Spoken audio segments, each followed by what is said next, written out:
Allez, la suite du club Le Châtelier, on va parler du Mali. Vous avez suivi ce matin la conférence de presse d'Emmanuel Macron. Valérie Nataf est toujours avec nous. Catherine Gentil, bonjour ma chère Catherine. Bonjour. Thomas Gassilou est avec nous, bonjour à vous. Vous êtes député Agir Ensemble du Rhône et vous êtes un ancien militaire par ailleurs, ce sont des choses que vous connaissez bien.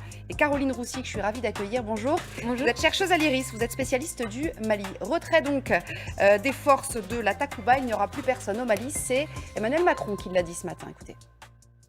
La France et ses partenaires engagés dans des missions de lutte contre le terrorisme, à savoir les États participants à la Task Force Takuba, ont pris la décision de retirer leur présence militaire au Mali. Ce retrait se traduira par la fermeture des emprises de Gossi, de Ménaka et de Gao. Il sera effectué de manière ordonnée avec les forces armées maliennes et avec la mission des Nations Unies au Mali. Alors, on va expliquer dans un instant comment ce retrait peut s'opérer. D'abord, est-ce un échec pour la politique de la France au Sahel? Évidemment, la question lui a été posée. On écoute la réponse. Je récuse complètement ce terme, pour plusieurs raisons. La première, que se serait-il passé en 2013 si la France n'avait pas fait le choix d'intervenir? Vous auriez eu, à coup sûr, un effondrement de l'État malien. C'était ce qui était en train de se préparer. Au mieux, une partition, avec un califat territorial. Au pire, la prise de contrôle de l'intégralité du Mali par ces groupes terroristes. Caroline Roussy, votre avis de chercheuse, est-ce que c'est un échec ou pas? Il récuse le terme, Emmanuel Macron. Alors, écoutez, je pense que c'est un échec politique. En effet, en 2013, l'opération Serval avait une mission extrêmement claire qu'elle a remplie. Maintenant, quand on reprend les différents termes, les différents éléments de langage développés par le chef de l'État, excusez-moi du peu, on assiste quand même à un effondrement de l'État malien. D'ailleurs, on peut se demander si le dit État malien existe. Ne va-t-on pas vers une partition? Ce sera à voir et à observer dans les jours à venir. Et peut-être une cohabitation entre le gouvernement provisoire de Bamako et les djihadistes. Donc je ne suis pas sûre que l'évolution entre 2013 et 2022 soit extrêmement positive. Est-ce que tout est imputable à la force française, à la présence française? Alors, si vous voulez, moi, je fais quand même le distinguo entre la politique qui a été menée, les objectifs qui n'ont pas toujours été clairs, et l'opération Barkhane. Ce sont peut-être deux dossiers qui, bien évidemment, sont corrélés, puisque c'est la politique qui décide des opérations. En tout cas, de ce que les militaires font sur le terrain. Oui. Mais bien évidemment, l'opération Barkhane a remporté des succès tactiques qui, sur le plan qualitatif et dans la vie des populations, n'ont pas été mesurables. Donc, du coup, d'où l'idée qui ressort à l'heure actuelle d'un échec global. Je pense qu'il faudra sans doute prendre un petit peu de temps pour pouvoir analyser ce qui s'est passé et justement prendre le recul de l'analyse, parce que là, tout le monde est un peu dans des positions binaires, échec, et pour d'autres, eh bien non, ce sont plutôt des réussites. Et d'ailleurs, je me tourne vers vous, Catherine Gentil, c'est ce que disait tout à l'heure le porte-parole du ministère des Armées sur le plateau. Il disait, écoutez, peut-être, vous parlez d'échec si vous le souhaitez, la seule chose, c'est qu'il faut retenir quand même qu'il y a un certain nombre de chefs terroristes qui ont été éliminés, par exemple. Alors effectivement, on peut se dire aussi, finalement, on est dans la situation qu'on redoutait en 2013, ça a été reculé pour mieux sauter, et finalement, quel échec. Mais il y a quand même eu des avancées. Oui, surtout au début, parce que c'est vrai que les Français ont bloqué la descente des djihadistes sur Bamako, la capitale du Mali. Et puis c'est vrai qu'ils ont éliminé un certain nombre de chefs djihadistes qui évidemment ne sont pas connus de l'opinion publique française, mais qui étaient des gens importants dans le mouvement islamiste. Alors après, là on est confronté à une réalité qui est qu'une réponse militaire ne suffit pas seule, justement, à sortir du problème des djihadistes. C'est-à-dire que le rêve, entre guillemets, des Français et du gouvernement malien de l'époque, c'était d'arrêter les djihadistes et après de reconstruire un État et surtout de venir en aide aux populations les plus défavorisées qui sont le plus facilement les cibles des djihadistes, qui essaient de les convaincre, évidemment, et de les rallier à leur cause. Donc c'est là où, effectivement, les militaires doivent aussi revoir leur stratégie. Et on parle déjà du fait que plutôt que d'avoir des armées importantes, classiques et traditionnelles sur le terrain, et c'est sûrement ce que vont faire les Français, c'est plus de se répartir dans différents États et de faire des opérations militaires ponctuelles, mais ne pas rester, ne pas rester sur place pour ne pas s'enliser et ne pas devenir la cible de la propagande anti-française qui se développe. Alors voilà, on en reparlera tout à l'heure d'ailleurs de la propagande anti-française. On verra des images d'ailleurs de l'époque avec François Hollande, on s'en souvient. Le plus beau jour de sa vie vous y étiez aussi, politique. Valérie. Mais Thomas Gassilou, juste une question sur ce redéploiement. Donc si on comprend bien, les forces françaises vont quitter le Mali et vont se redéployer dans les pays autour, c'est bien ça? Sauf que en fait, ces terroristes, ils commencent à s'infiltrer aussi autour. Alors effectivement, déjà, on ne va pas s'arrêter à la frontière. Je voudrais dire qu'il faut éviter d'avoir une approche trop binaire entre échec et réussite. Oui, c'est ça. Il faut juste avoir bien conscience de ce qu'on peut faire avec la force armée.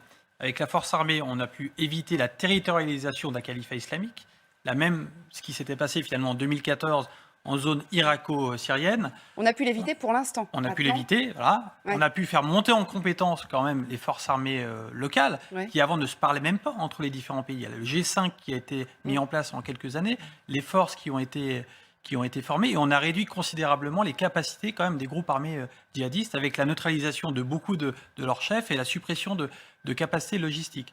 Ensuite, la force armée, elle peut faire ça. Mais la force armée, elle ne peut pas résoudre les contradictions d'un pays. Un accord de paix a été signé au Mali, l'accord de paix et de réconciliation signé à Alger. Malheureusement, les partis ont mis trop peu d'efforts pour mettre en œuvre cet accord de paix. Et donc, l'armée arrive là à ses limites. Elle ne peut pas gagner l'ensemble des combats. Elle peut gagner des victoires tactiques. Mais si derrière, il n'y a pas de solution politique qui arrive rapidement, elle est dans une certaine difficulté. Et donc, ce qu'il me semble aujourd'hui nécessaire d'avoir comme réflexion, c'est le niveau de contractualisation avec les États qu'on aide pour leur dire on veut bien vous donner un coup de main, mais il faut derrière que vous fassiez les réformes nécessaires pour résoudre les contradictions de vos pays. L'objet, en fait, à la base, c'était quand même d'aller former les armées locales. L'objectif, c'était pas de rester pendant 10 ans, en fait, à l'origine. On dit toujours une opération, on la démarre quand on veut, on la termine quand on peut. C'est-à-dire que quand on démarre une opération, on ne sait jamais tellement quand on va la terminer. Mais effectivement, il y a toujours eu, dès le début, l'idée de mettre à niveau les armées de la menace djihadiste. Mais encore une fois, l'Europe a déployé des moyens importants, avec notamment l'EUTM. Il faut rappeler que l'EUTM reste au Mali, ainsi que la MINUSMA. Mais au-delà de la formation des Européens, c'est une réforme du secteur de la sécurité qui est nécessaire, avec par exemple la bancarisation des soldes des soldats. On ne peut pas aider les Maliens malgré eux. Alors, en fait, moi, je voudrais quand même revenir sur un terme qui a été utilisé par Monsieur Gassilou. Et je pense qu'en fait, il va falloir qu'on change de logiciel et de manière de penser. On n'est pas là-bas pour les aider. On n'est pas dans une action philanthropique. On est là pour les soutenir, les accompagner. Et je pense que vraiment, si on ne change pas ces logiciels, en fait, on restera un petit peu dans cette fracture qu'on observe avec des Africains qui sont dans le rejet anti-français. Donc vraiment, effectivement, moi je rejoins tout à fait Thomas Gassilou dans le fait de dire échec, succès, etc. Il faut se garder à l'heure actuelle de toute lecture, de tout bilan binaire, parce qu'en fait, on est dans de l'actualité à chaud et qu'il va falloir prendre le temps de l'enseignement. Mais il faut aussi que les Français se remettent en question sur leur manière d'appréhender en fait leur rapport avec l'Afrique. Ouais. Et il ne suffit pas de simplement réfléchir à la création d'un nouveau narratif France-Afrique ou Afrique-France, puisque maintenant c'est à la mode, mais poser des actions concrètes. Et il faut aussi, politiquement parlant, Valérie, éviter à tout prix que effectivement ce soit l'image d'un échec qui infuse dans la société française, parce que... Oui, je souris parce que quand vous dites qu'il ne faut pas être binaire et parler d'échec ou de réussite, j'espère que quelques leaders politiques vont nous écouter aujourd'hui, parce que quand on voit les premiers communiqués qui sont sortis sur la conférence de presse du président de la République ce matin, certains sont beaucoup plus binaires, comme vous diriez, le terme ne m'appartient pas, beaucoup plus binaire que vous ne le souhaitiez. On voit bien que ce retrait en ordre à peu près, c'est c'est plutôt Qui sera ordonné. organisé, ce Voilà. sera pas du tout C'est pas l'Afghanistan qui intervient on est à 52 jours du premier tour de l'élection présidentielle. C'est pas exactement, j'imagine, ce dont rêvait le président de la République. Alors d'ailleurs, on va y revenir juste après la pub, et notamment sur cette évacuation, parce que ça se fait pas comme ça, bien sûr, et surtout éviter les images des Américains qui quittent Kaboul il y a 6 mois maintenant. On revient dans une seconde, et puis n'oubliez pas notre rolling à 17h, parce que cette séquence internationale, elle joue aussi pour la campagne, comme vient de nous l'expliquer très bien Valérie. À tout de suite.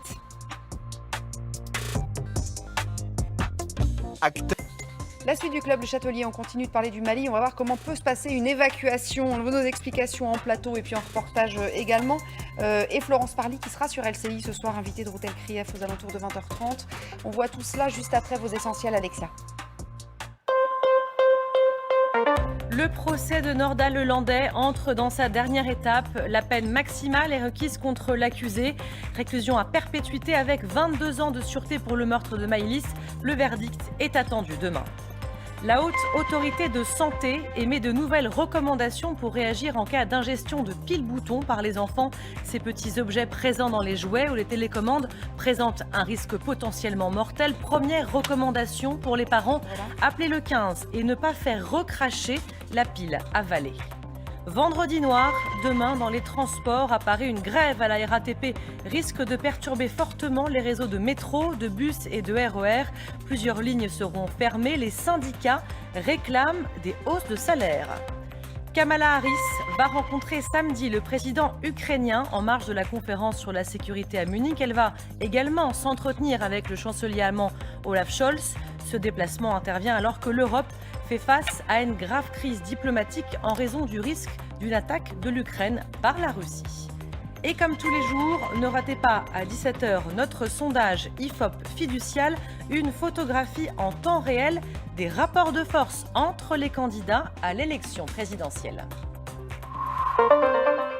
Avec des rapports de force, Alexia, qui bougent encore une fois aujourd'hui. Restez avec nous, je vous les révèle à 17h tout à l'heure. Pour l'instant, on va continuer de parler du Mali. L'évacuation sera donc faite avec l'aide de la MINUSMA. Alors comment ça marche? Quelle est la logistique? Combien de temps ça prend? Explication d'Hubert Coster. 3 bases du Nord Mali ont déjà été évacuées par les Français depuis septembre. Il en reste 3, dont Gao, la plus importante. Sont présents dans le pays 4500 militaires, mais surtout une grande quantité de matériel. 7 avions de chasse, 20 hélicoptères, 430 blindés et 350 véhicules logistiques. Pour les déplacer, ne serait-ce qu'au Niger, à l'est, il faudra constituer des convois, vulnérables dans une région à forte présence djihadiste. Des attaques ne sont absolument pas à exclure, c'est le premier risque. Le deuxième, ce sont éventuellement des manifestations d'hostilité de population vis-à-vis de convois. Sécurisation et logistique, 2 impératifs qui allongent le calendrier d'évacuation. Un départ rapide comme celui des Américains en Afghanistan, un scénario que la France souhaite éviter à tout prix. Caroline Roussy, le chef de l'État, a dit quelques mois. Ça peut prendre combien de temps, cette évacuation? Ça peut prendre 1 an. Je viens de voir que ce serait possible d'évacuer entre 4 à 6 mois. Je rejoins tout à fait ce que Niagale Bagayoko a dit. Ça peut être extrêmement complexe puisque les convois sont susceptibles d'être attaqués. Donc c'est une opération extrêmement délicate qui commence et à quelques semaines de l'élection présidentielle. Donc vous imaginez bien les dangers potentiels vis-à-vis d'un gouvernement de transition malien qui a sérieusement envie d'en découdre avec la France. Avec évidemment aussi un gouvernement de transition qui fait aussi de la politique. Catherine, on a beaucoup parlé du groupe Wagner, ces mercenaires de Wagner, des Russes. On va redire un mot d'eux. Je voudrais d'abord qu'on entende l'ambassadeur de Russie en France, qui a été interrogé ce matin chez nos confrères d'RTL. Alba Ventura lui demandait s'il connaissait ce groupe Wagner. Écoutez. En fait, je ne sais même pas si le groupe Wagner est actuellement présent au Mali, mais l'État russe n'a rien à voir avec les activités de cette société militaire privée. En fait, je ne sais pas, je ne suis pas à ce sujet parce que c'est une société privée qui n'est pas financée par le budget russe, par exemple. Alors, quels sont leurs contacts ou leurs accords avec les autorités maliennes? C'est une question aussi à poser au Mali, peut-être. On va peut-être expliquer à l'ambassadeur qu'ils sont bien au Mali. On a les images, on les voit d'ailleurs sur le terrain malien. On les renseigner les services russes quand même. Non mais, trêve de plaisanterie, mais voilà, c'est oui, parce qu'en fait, c'est pas drôle. Wagner. Mais c'est peut-être là, d'ailleurs, on parlait d'échec tout à l'heure, mais c'est peut-être là que réside en fait l'échec, mais pas seulement de la France, de toute cette opération. C'est que aujourd'hui, effectivement, c'est le groupe Wagner ou c'est Sosi qui sont déployés. Il faut quand même savoir qu'ils sont dans une vingtaine de pays d'Afrique, les hommes de Wagner. Donc, ce n'est pas une petite anecdote comme ça. Et il est clair que plus la France et ses alliés dans cette opération reculent, plus les Russes, évidemment, se déploient. Et puis, on n'en parle pas, parce que ce n'est pas d'un point de vue militaire, mais il y a les Chinois aussi, qui, d'un point de vue économique, évidemment, sont très intéressés par l'Afrique et ses richesses. Donc, c'est vrai que le groupe Wagner est devenu le symbole de ces mercenaires, de ces groupes privés, qui en fait sont employés, alors là en l'occurrence par la junte, qui tient évidemment à rester au pouvoir. La meilleure preuve, c'est qu'elle refuse d'organiser des élections démocratiques au Mali, et puis aussi effectivement qui peuvent se payer avec les ressources naturelles de certains pays d'Afrique dont on sait qu'elles sont particulièrement riches. Ouais. Donc effectivement, ça pour la France, dans cette région qui a toujours été sous sa houlette, l'arrivée des Russes, c'est quand même effectivement très dur. Et d'ailleurs, c'était Jean-Yves Le Drian qui avait dit si jamais le groupe Wagner arrive, on partira. Ça a peut-être été une erreur, parce que du coup, évidemment, la junte malienne, elle avait quelque chose à faire, c'était les faire venir. Thomas Gassilou, ça peut aussi tendre de façon plus globale les relations avec la Russie, cette affaire. Oui, Elles sont quand même pas tout à fait sereines en ce moment. Oui, ça fait partie effectivement de ce qu'on appelle ces nouvelles menaces hybrides, c'est-à-dire finalement des menaces en dessous du seuil de conflictualité. Mais concernant le groupe Wagner, je voudrais dire qu'il intervient en dehors de tout droit international, il ne respecte aucune règle, ce sont des mercenaires dont les exactions ont déjà été largement documentées, notamment en Centrafrique, et ça va coûter beaucoup d'argent à l'État malien. On parle de 10 millions d'euros par mois, presque la masse salariale de l'armée malienne. Et donc on pense que c'est un très mauvais choix de l'État malien de recourir à ce choix. Mais je voudrais dire que finalement, ce qui justifie vraiment le départ, cette réorganisation, c'est plutôt la volonté de la junte de se maintenir au pouvoir, alors que des élections auraient dû être organisées la fin février.